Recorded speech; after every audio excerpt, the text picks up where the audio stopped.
Lalu, bisa gak sih keberadaan kertas itu mengancam dan secara perlahan membunuh kita? Kita cari tahu aja yuk. Oke teman-teman, sebelum memasuki lebih dalam lagi, kita harus cari tahu dulu nih bahwa sebenarnya tanpa kita sadari, kita ini sudah melakukan pemborosan kertas loh. Hal ini dikarenakan sejak adanya penemuan kertas, tidak ada satupun manusia di dunia ini yang tidak menggunakan kertas di kehidupan sehari-harinya. Mulai dari orang-orang kantoran, anak-anak sekolah, dan bapak-bapak yang selalu membaca koran di teras rumahnya. Hal itu menyebabkan rata-rata konsumsi kertas di ASEAN menginjak angka 55 kg per kapita, yang berarti menjadi keberuntungan tersendiri bagi Indonesia yang menjabat sebagai produsen kertas nomor 6 terbesar di dunia. Keren kan? Tapi tahu nggak sih kalian kalau semua itu memiliki efek negatif? Sebagai salah satu sektor industri terbesar di dunia, industri pulp dan kertas menimbulkan ancaman deforestasi bagi hutan.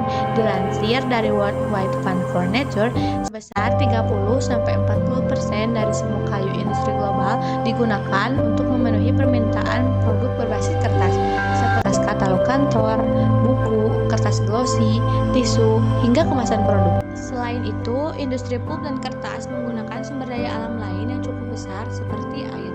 Menurut Environment Canada, untuk memproduksi 1 kg kertas dibutuhkan setidaknya 324 liter air. Bahkan kertas berukuran A4 yang keriting sekalipun telah menelan hingga 20 liter air selama proses produksinya. Dilansir dari Environmental Network 2018, industri pulp dan kertas di beberapa negara telah menggunakan 10% persediaan air tawar untuk memproduksi kertas.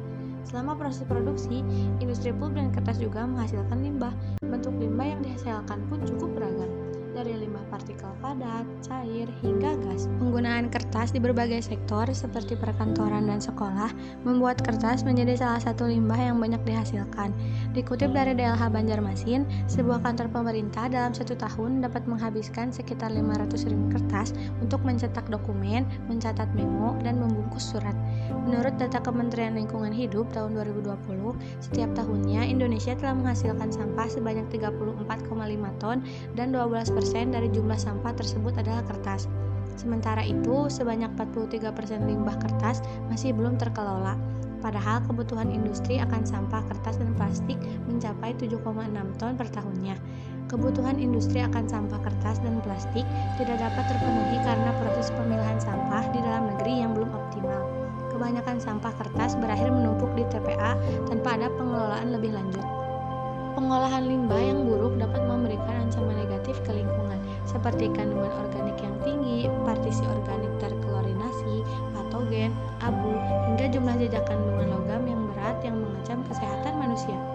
Hal tersebut tentunya dapat menimbulkan berbagai dampak negatif yang dapat mengganggu tatanan kehidupan di bumi. Setiap 15.000 kertas ukuran A4 akan menebang satu pohon besar loh.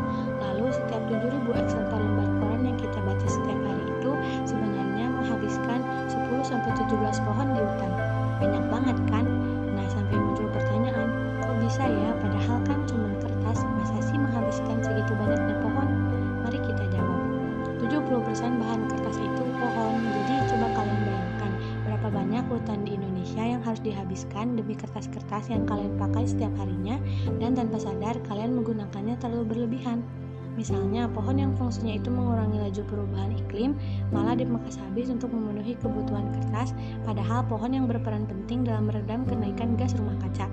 Layaknya spons, pohon juga akan menyerap karbon dioksida yang dihasilkan oleh kegiatan-kegiatan yang dilakukan oleh manusia maupun makhluk hidup lainnya.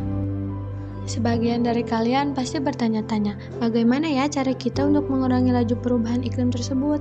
Banyak teman-teman. Yang pertama, kalian bisa mengganti kertas dengan media elektronik karena sekarang banyak media elektronik yang menyediakan fungsi yang sama dengan kertas. Yang kedua, menanam pohon di sekitar lingkungan kalian karena pohon dapat menyerap karbon dioksida. Yang terakhir, kalian bisa mendaur ulang kertas-kertas yang pernah kalian pakai agar produksi kertas makin berkurang dan limbah kertasnya pun ikut berkurang. Jadi seperti itu contohnya teman-teman. Nah, mulai sekarang mari kita terapkan perilaku yang lebih baik lagi agar bumi kita dapat terselamatkan. Kalau aku bisa, kalian juga pasti bisa. Ayo sama-sama berubah demi masa depan bumi yang lebih sehat lagi. Terima kasih.